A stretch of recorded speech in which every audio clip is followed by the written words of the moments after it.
Hello, everyone. Welcome back to Wonder of Faith. I'm Anthony Bush, and this is Oculus. I know it's been 2 years, but I finally found the courage, the energy, the discernment to continue our exploration about these great topics that we've seen in these past 4 episodes. The last you heard of me, we were talking about the misunderstandings of religion in the modern world. So I thought after the virus and after kind of everything we've been through as a world, I thought we would continue this exploration, this project, this deliberation. So no matter where you are, no matter what time you're watching this video, I hope we can pause at this time together, heart to heart, and really come together as one and discuss whatever important topic we have today. Uh, I also decided to have a formal kind of set here to set the tone, given these topics should be set apart, should have their own setting, given how unique they are and how they, I hope, as you'll come to see, underlie everything that we do in life, the mundane and the important alike. So today, I thought it would be important to address a topic that I think it really preoccupies the modern mind, the contemporary mind at that, and that's the question of the individual, the question of uniqueness, and what role that does play in the human condition.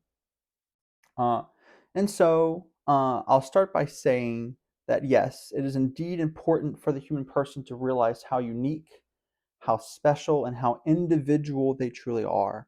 A human person can never truly grow, can never truly thrive without knowing that they are separate or apart from everything else, that they have an identity, that they have a voice. But with that put into practice, with that put into context, that cannot be the end of the story, right? So I think we're told from a young age that we're going to be something someday. That's something every loving parent tells a child, and that's right. That is good. And I hope that you were told that by your parents or someone who raised you or someone that loved you and nurtured you into the person you are today. And so knowing that, uh, you know that you are unique or individual, you may come to realize at a certain point that expressing your individuality does not satisfy an internal hunger that you may find in yourself, right? There's something perhaps deeper there underlying that individuality that calls to you. I know for me that there's always been something calling me deeper than mere individuality, right? I can express uniqueness all day and all night. I can dress a certain way. I can call myself certain things. Um, I can use certain themes, symbols, or whatnot. But just uh, customizing my own identity to a certain degree is not enough to satisfy myself. Why? Because customizing is still a human feat, right? If I build myself up in a certain way, then in the end of the day, I am just creating more and more tenets of my own identity, of my own expression. I'm using language, I'm using symbol, I'm using art, all human creations for the sake of generating myself. And as I'm sure we've covered in past videos, anything a human person puts their mind to, though formidable, um, commendable, in the end still falters under one premise, and that is anything a human generates or creates will share in the human's nature of being imperfect and impermanent. Anything I could create will eventually turn to dust, eventually be forgotten. And so even those things I tell the world about myself, right? If I create a painting, if I tell them my favorite color is blue, um, if I tell them that I want to be a great artist or a great musician, these sorts of things are not everlasting. And so that means I have to dig even deeper than that for something great.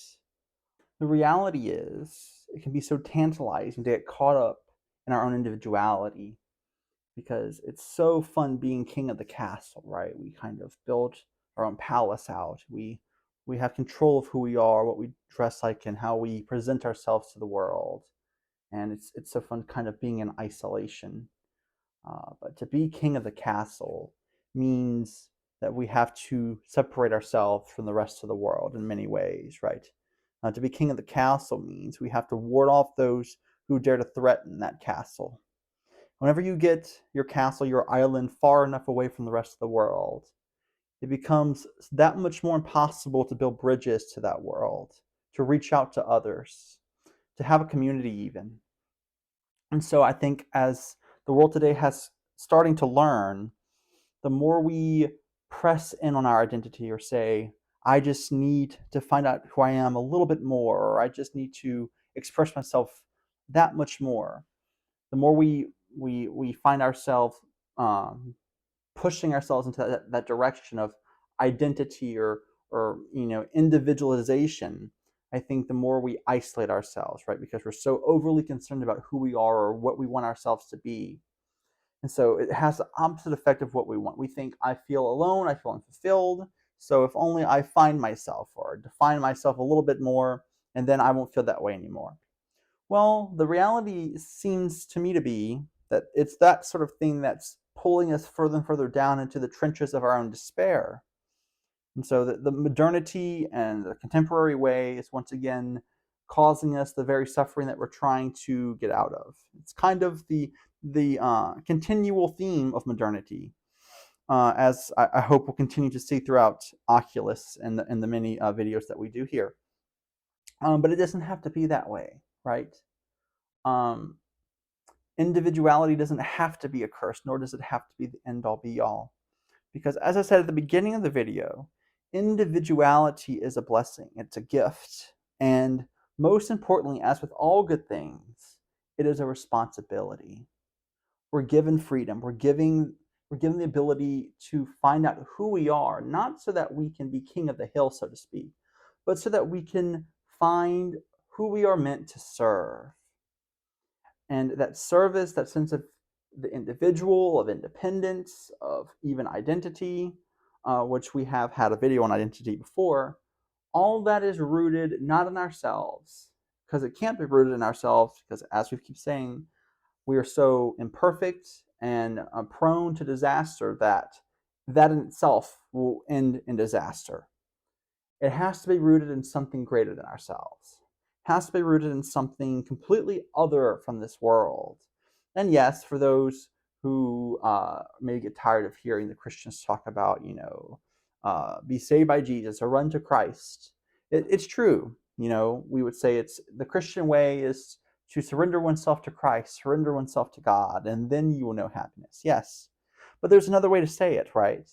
When we say those sorts of things, what we're saying is instead of doing the same thing over and over again, right, which is trying to save yourself and having it end up bad, seek that which is beyond you, that which is what we would say is permanent, which is beyond this world, which is completely unmoving and unchanging and perfect in all things.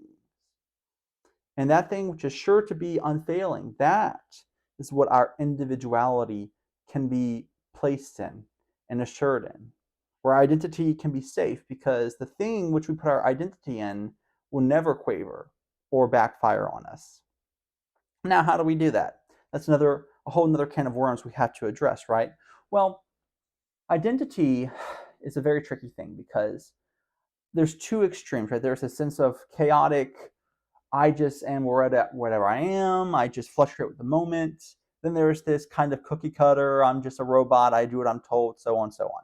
And neither of those directions are acceptable within a metaphysical point of view, a point of view that sees the physical realm and a realm of the sacred. But there's a perfect balance between those two, right? So those who give themselves to the Father, who give themselves to God, recognize that there are certain things that cannot be done and that cannot be done and still be reasonable to the human being, right? Because things that are violating to God or violating to our own human dignity, to our own individuality, to our own uniqueness, and all those things that we prize. And so we call those things sins. The Ten Commandments being the general sense of sinfulness.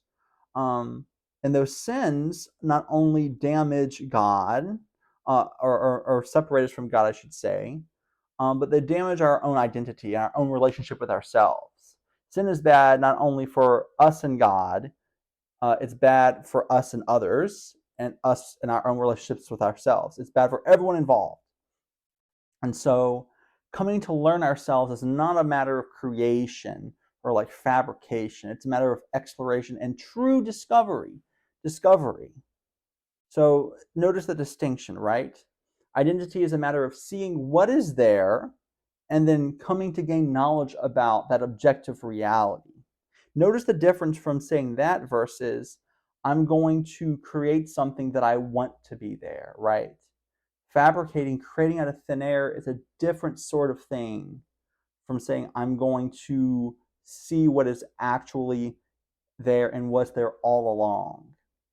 Because if God is creator and created the individual, created a unique human being, he has placed in that heart and that soul gifts and talents and things meant for that person to flourish in life and to be a person meant to be happy and to grow and to have a life of their own with the gifts and talents he's given them. And so really part of identity in God as a human being is to find out what those are. We call that in the church discernment. That's a big part of life as a Catholic. And what we would call a sacramental life is discerning who am I as a person? Who is it that God made me to be as an individual and as a member of the community? Which leads me to the second step, right?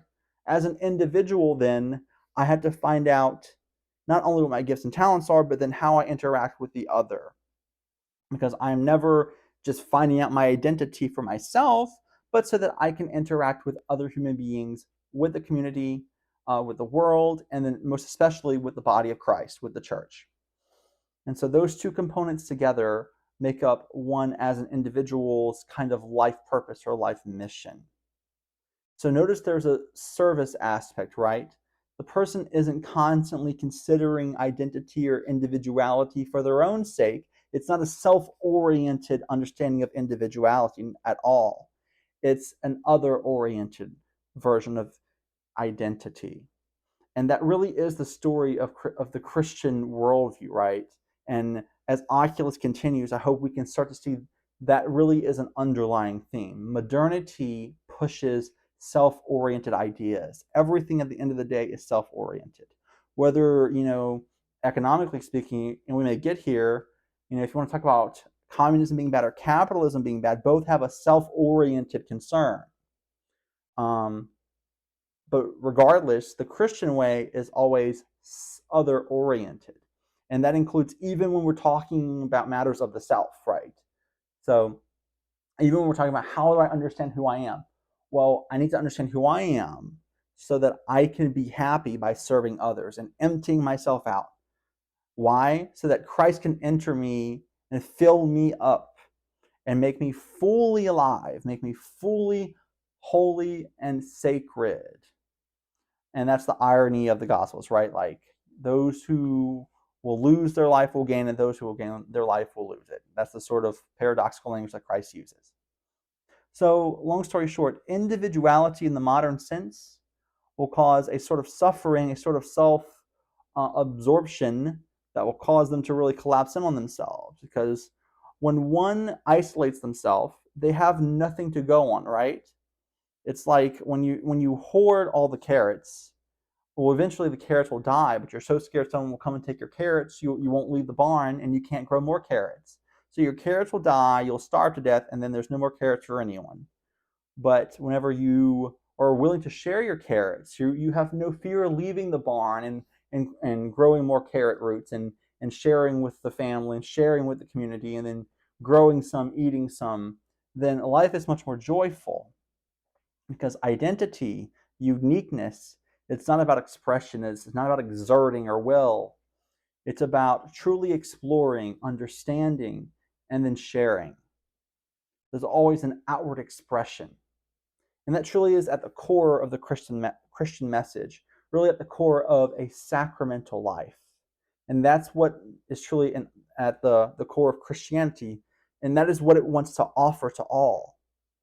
And hopefully we can get into eventually what the sacraments of the church are, because that is the core or the central offering of the church, the sacraments.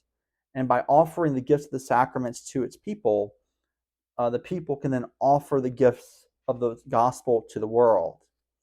Uh, Anywho, so this has been our discussion here in Oculus of video number 5 here on identity and individuality. If you have any questions or comments, please do leave them down below in the comment section. I hope to release video 6 soon.